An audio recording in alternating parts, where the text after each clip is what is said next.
السلام عليكم ورحمة الله. النهاردة معانا قطعة وش الفخدة، هنتكلم عن البفتيك.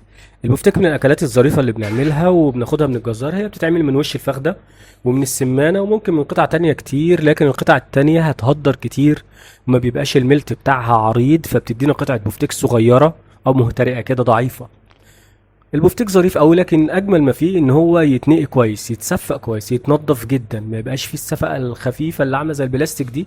بعض اصحابنا الجزارين بيسيبوها فهي بتعكنن على الزبون، بيجي يسويها بتبقى ماسكه زي الكاوتش، ما بتبقاش ظريفه.